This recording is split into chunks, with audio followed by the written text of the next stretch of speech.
ارشاد باری تعالیٰ ہے لا اقسم بہذا البلد وانت حل بہذا البلد،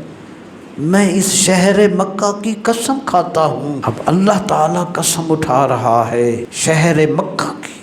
اب ذہن میں کوشچن رائز ہونے تھے کہ شاید اللہ تعالیٰ شہر مکہ کی قسم اس لیے اٹھا رہا ہے کہ وہاں کعبہ موجود ہے، شہر مکہ کی قسم اس لیے شاید اللہ اٹھا رہا ہے کہ وہاں منا، مزدلفہ، عرفات، مائے زمزم، صفا مروہ،